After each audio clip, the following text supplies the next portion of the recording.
हमारे बहुत सारे किसान साथी ऐसे हैं जो धान की लंबी अवधि यानी लंबे समय तक जो वैरायटी का कटाई होती है उसका चयन किए हैं। मतलब जो कटाई होती है लगभग 20 से 25 दिन देरी से होती है जो कम अवधि की वैरायटी हैं उनकी अपेक्षा। तो ऐसी फसल में किसान भाइयों होता क्या है कि इस टाइम पर गोभ की अवस्था यानी तने में बालियां बनना चालू हो गई हैं। इस टाइम पर किसान भाइयों कुछ पोषक तत्वों की, कुछ माइक्रोन्यूट्रिएंट्स तत्व की आवश्यकता होती है। वो हम पूरी जानकारी बताएंगे, कौन सा स्प्रे करना है, कौन सा फर्टिलाइज़र देना है और क्या देखभाल करनी है। सबसे पहले किसान भाइयों तने में जब बालियां बनना चालू हो जाती हैं उस समय आपको सिंचाई की सबसे ज़्यादा आवश्यकता होती है, क्योंकि पानी वहाँ पर सबसे ज़्यादा आवश्यकता होती है।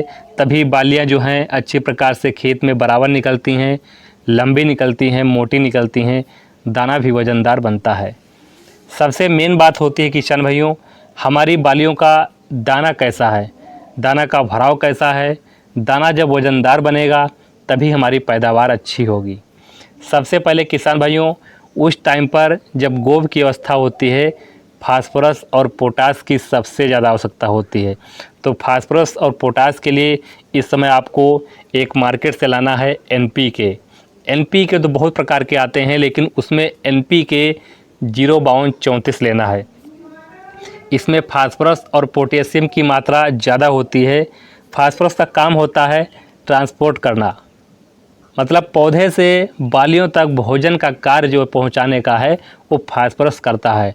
पोटास से बालियों में दाने का भराव अच्छा होता है, बालियों में परागकण भी अच्छे से बनते हैं, फ्लावरिंग वाली स्टेज भी अच्छी होती है और दुग्धावस्था भी अच्छी सी बनती है। इसलिए पोटास की भी सबसे ज़्यादा आवश्यकता होती है। इसको आप 1 से 1.5 kg प्रति एकड़ के हिसाब से आपको ले लेना है। दूसरा जो प्रोडक्ट किसान भाई हम बताएंगे एग्रीटेक कंपनी का जो हमारा शक्ति नाम से आता है। तो एग्रीटेक कंपनी का जो शक्ति नाम से हमारा आता है, इसको आप डालने से इसमें जो बहुत सारे कीट लग जाते हैं, फंगीसाइड के लगते हैं, बालियाँ निकलती हैं, दाने काले हो जाते हैं, वाइट बालियाँ हो जाती हैं, इसका अच्छी प्रकार से काम करता है। तो इसकी मात्रा की बात करें 250 यानी 250 ग्राम प्रति एकड़ के हिसाब से आपको लेना है। जो तीसरा प्रोडक्ट किसान भाइयों लेना है एस्टामेप्रिड।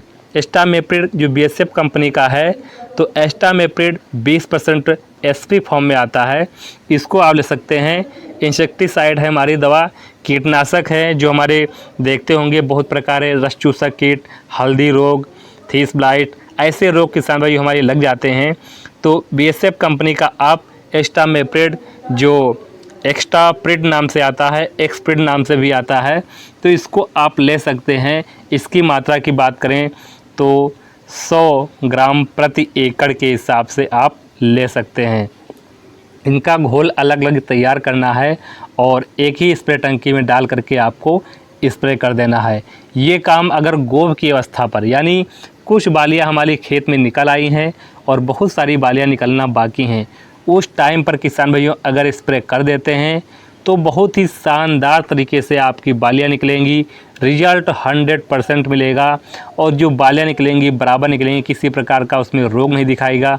क्योंकि जब बालियां निकलती हैं तो बहुत प्रकार के उसमें रस चूसक कीट, फंगिसनाइज कीट और जो बालियां सफ़ेद हो जाती हैं, दाने काले हो जाते हैं, बालियों में रंग जो हमारा मटमैला कलर का हो जाता है, भूरा हो जाता है, कौन सी बालियां नहीं निकल पाती हैं, ऐसे पर किसान भाइयों अच्छी प्रकार से बालियां निकलेंगी और दाने का भराव भी अच्छी प्रकार से होगा। इसके बाद किसान भाइयों पूर्ण रूप से बालियां हमारी निकल चुकी होती हैं तो उसके लिए जो NPK 0050 है, पोटास की मात्रा किसान भाइयों जरूर लेना है। साथ में आपको बोरान भी मिला लेना है। बोरान से हमारी जो आप NPK 0050 दे रहे हैं उसकी क्षमता भी बढ़ जाती है और बोरान से ही हमारा जो शाइनिंग है, जो चमक है, जो लाइट है, वो सबसे ज़्यादा देखने को मिलती है। क्योंकि उस लाइट चमक जब हमारी धान की फसल में ज़्यादा होता है तब भी हमको मंडी रेट उसका काफ़ी अच्छा मिलता। इसकी मात्रा की बात करें तो 100 से 120 ग्राम प्रति एकड़ के हिसाब से मात्रा लेना है। घोल अलग अलग तैयार करना है और एक ही स्प्रे टंकी में डाल करके आपको स्प्रे कर देना है। स्प्रे करते समय किसान भाइयों ध्यान देना है खेत में पर्याप्त नमी होनी चाहिए और सुबह लगभग 11 बजे के बाद ही आप स्प्रे कीजिए, क्योंकि ओस काफ़ी ज़्यादा गिरती है, इस वजह से पत्तियां गीली हो जाती हैं। तो ऐसे टाइम पर आपको स्प्रे करना है, धूप अच्छी सी हो, वहाँ पर दवा डालें तो अच्छी प्रकार से वहाँ पर चिपक जाए, जिससे रिज़ल्ट भी शानदार तरीके से आपको मिलेगा। और किशन भाई आपको ध्यान देना ये है, जब बालियाँ ज़्यादा पूर्ण रूप से निकल जाती हैं तो खेत में मतलब आपको वहाँ पर पानी का भराव ज़्यादा नहीं देना है कि 5-6-7 दिन तक खेत में पानी भरा रहे। ऐसी कंडीशन पे किसान भाइयों तना हमारा कमज़ोर हो जाता है, थोड़ी सी हवा चलती है, थोड़ी सी बारिश हो जाती है, पौध हमारी गिर जाती है, इससे काफ़ी ज़्यादा नुकसान भी देखने को मिल जाता है। तो किसान भाइयों जो मैंने बताया है उस हिसाब से अगर अपनी धान की फसल से देखभाल कर लेते हैं और उसमें सही माइक्रोन्यूट्रिएंट्स पोषक तत्वों की पूर्ति कर लेते हैं तो बालियाँ भी अच्छी निकलती हैं, लंबी निकलती हैं, किसी प्रकार की उसमें समस्या नहीं आती है और लास्ट में आपकी पैदावार भी ज़्यादा मिलती है। तो किसी प्रकार की अगर समस्या है तो नीचे कमेंट कीजिए। वीडियो थोड़ा भी पसंद आया हो तो वीडियो लाइक कीजिए। अगर चैनल पर नए हैं, पहली बार वीडियो देख रहे हैं तो प्लीज़ आपको सब्सक्राइब ज़रूर कीजिए, बेल आइकन दबाकर ऑल कर लीजिए, जिससे नई वीडियो जब आए उसका नोटिफिकेशन आपको तुरंत मिल जाएगा। किसी प्रकार की समस्या है नीचे कमेंट कीजिए, आप कहां से हैं, फसल आपकी कितने दिन की हुई है, नीचे आप ज़रूर कमेंट कीजिए। तो मिलेंगे अगली वीडियो में। नमस्कार।